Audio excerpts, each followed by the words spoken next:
Assalamualaikum warahmatullahi wabarakatuh. Bertemu lagi dengan Bu Yulis di sini. Bagaimana kabarnya anak-anak semuanya? Semoga sehat ya dan tetap semangat karena kita mau belajar IPA pada kali ini. Ya, anak-anak, kita mulai pembelajaran IPA dengan membaca doa terlebih dahulu. Oke. Pada kali ini kita mau belajar kali ini kita mau belajar tentang perambatan bunyi. Oke, kita mulai. Energi bunyi, tentang energi bunyi. Bunyi itu berasal dari benda yang bergetar.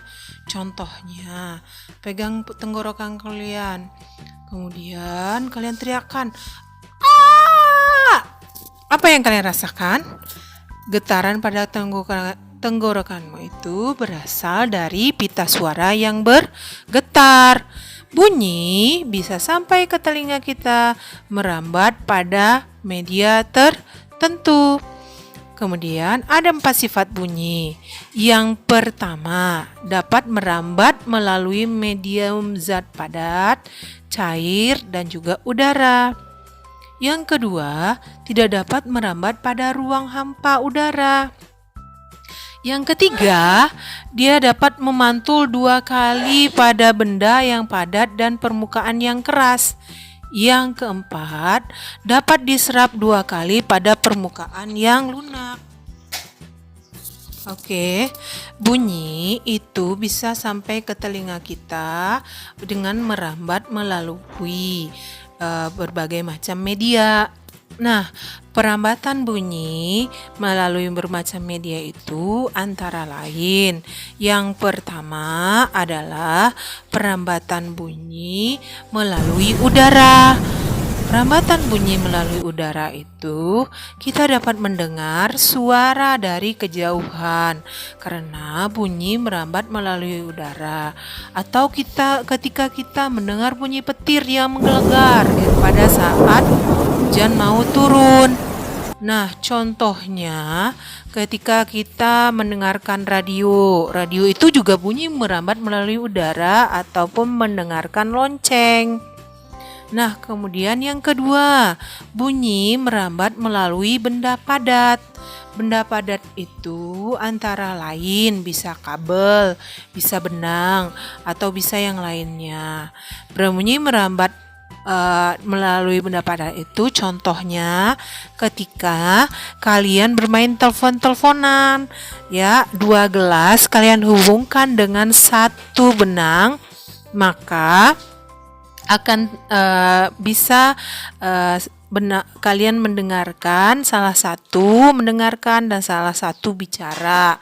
Nah, telepon benang inilah yang bisa kita jadikan sebagai contoh benda merambat melalui benda padat.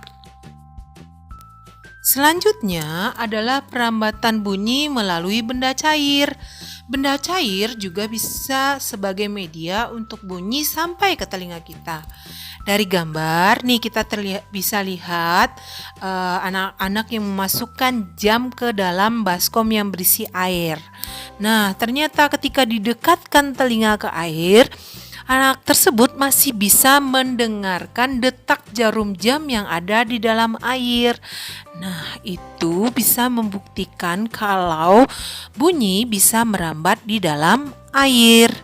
Nah, berikutnya contoh penerapan perambatan bunyi di dalam air adalah atau di dalam zat cair adalah untuk mengukur kedalaman air laut atau kedalaman laut. Kita menggunakan yang namanya sonar. Sonar itu adalah gelombang bunyi yang dipantulkan dari atas laut. Ketika bunyi balik lagi atau dipantulkan lagi, maka kita bisa mengukur kedalaman laut dengan rumus-rumus tertentu. Nah, ini akan kalian pelajari nanti ketika sudah belajar di SMP ataupun di SMA, cara perhitungannya. Yang kedua adalah pemanfaatan USG, ultrasonografi. Itu adalah untuk mengetahui keadaan bayi di dalam kandungan, ya. bisa kita pakai ultrasonografi. Kemudian, bunyi tidak dapat merambat di ruang hampa udara. Contoh, ketika kalian menutup telinga, ketika telinga kalian dibuka, kalian masih bisa mendengarkan bunyi kan ya. Tetapi ketika telinga ditutup, maka bunyi akan tidak terdengar. Hal ini bisa membuktikan kalau bunyi itu tidak dapat merambat di ruang hampa udara. Ya, mudah-mudahan mengerti ya. Nah, sekarang kerjakan tugas. Tugasnya adalah catatlah informasi-informasi penting dalam pembelajaran tadi. Nah, tetap sehat, tetap semangat. Wassalamualaikum warahmatullahi wabarakatuh.